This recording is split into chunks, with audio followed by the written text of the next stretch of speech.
retail numbers were announced today, which really is a great indicator how well our country is doing, how well our economy is doing. Those are real numbers. Walmart announced, others announced. We had some tremendous numbers come out today, which I'm sure you saw. So we're very happy about that. We're doing very well. The economy is incredible. The consumer, probably above all else, the consumer is doing incredibly. So go ahead. Any questions?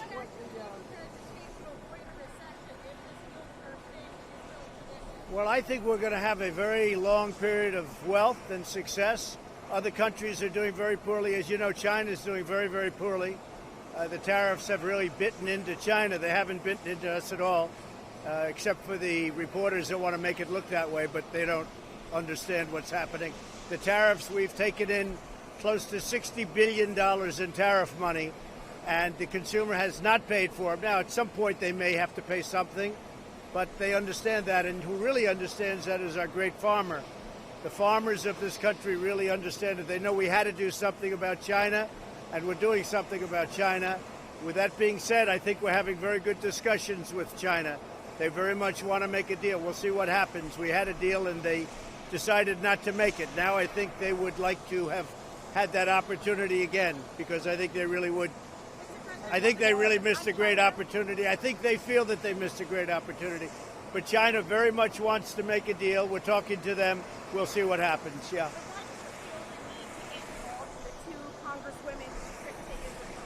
Well, I'm only involved from the standpoint of they are very anti-Jewish and they're very anti-Israel.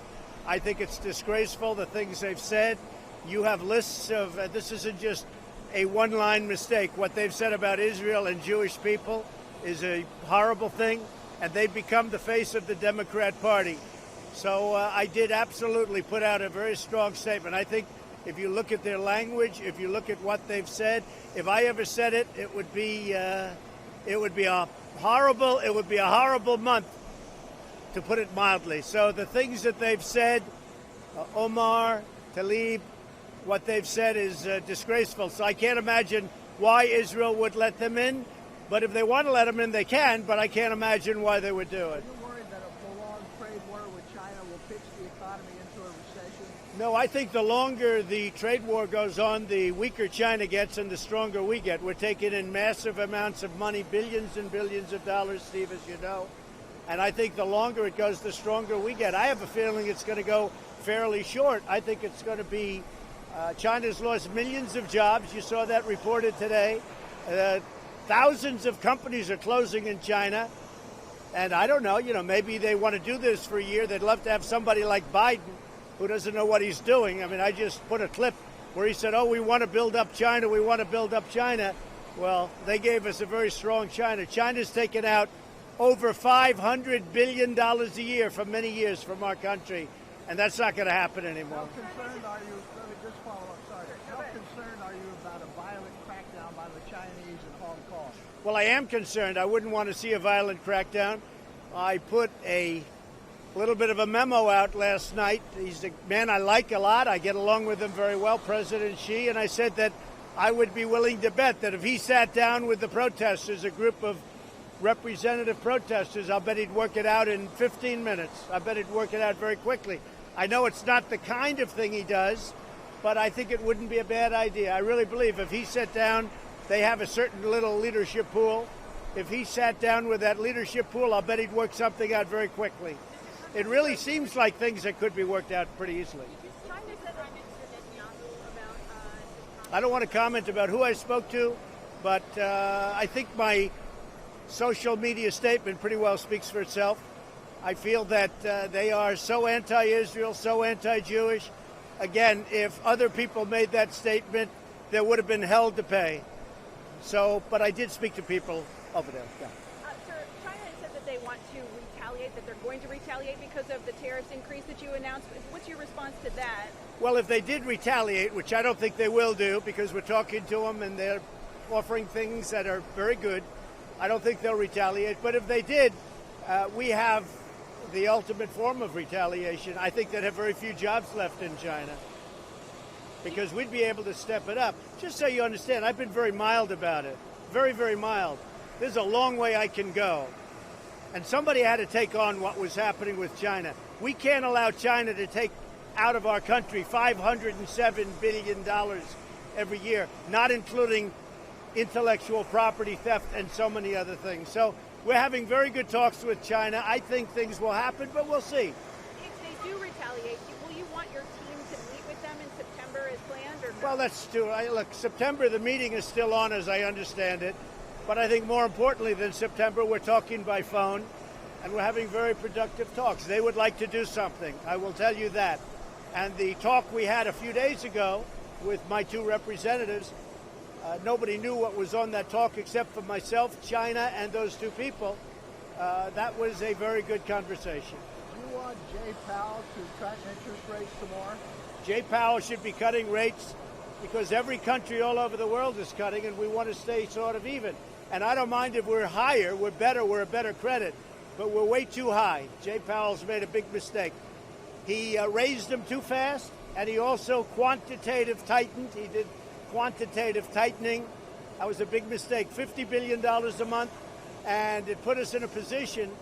And interestingly, even with normalized interest rates, President Obama was paying nothing, and we have a much better economy. And you have to look at our economy also from the day after my election, because we picked up tremendous steam the day after the election. That's not attributable to President Obama. They only did that because of us. So when somebody says from January 20th, it's not from January 20th. It's from November 9th, the day after the election. We picked up. The fact that I won lifted our economy greatly. And if I didn't win, it would go down. And frankly, if for some reason that happened in the 2020 election, you'll see this economy go down the tubes. I will tell you that right now. Mr. President, do you have any idea on when China's going to follow through on their egg purchases and crack down on fentanyl? They want to follow through very quickly. This was part of the conversation that we had.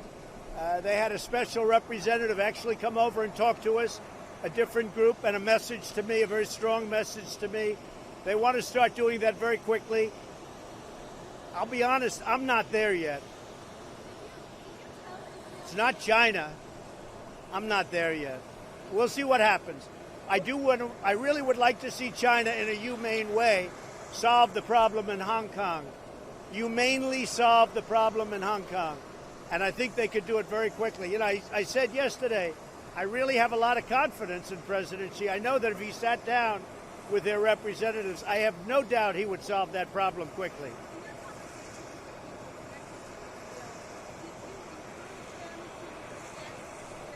No, I don't encourage or discourage. I think that if Israel allowed them to come in for the normal reasons, other than those reasons, I really believe that it would be a terrible thing for Israel. I think it would show a terrible sign.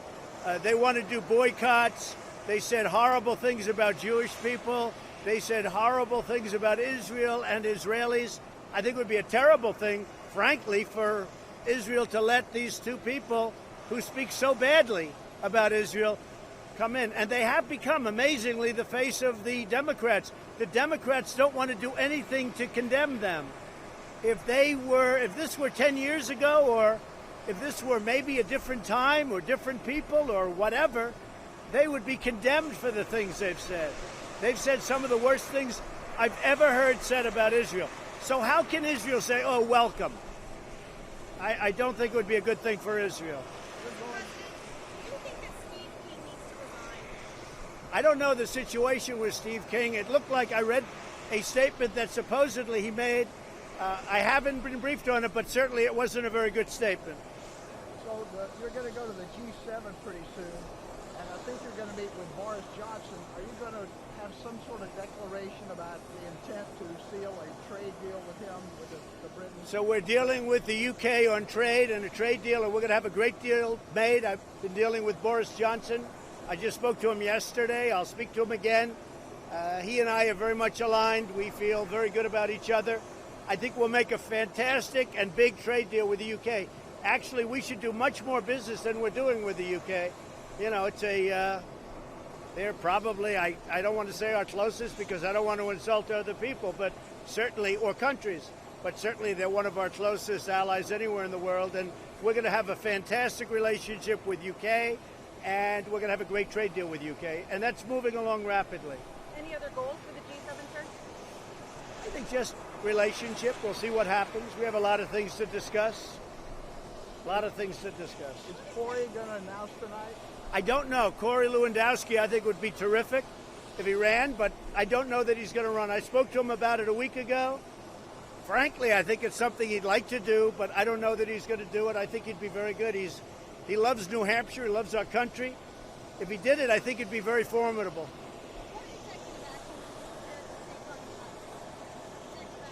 We're going to look at that very closely, and we're looking at the whole gun situation.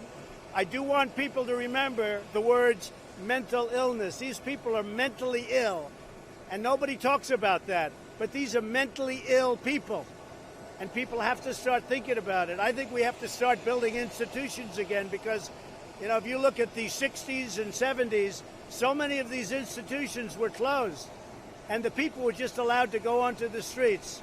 And that was a terrible thing for our country. They closed them. Cities couldn't afford them, and they closed them. I mean, I can tell you in New York, they closed a lot of them.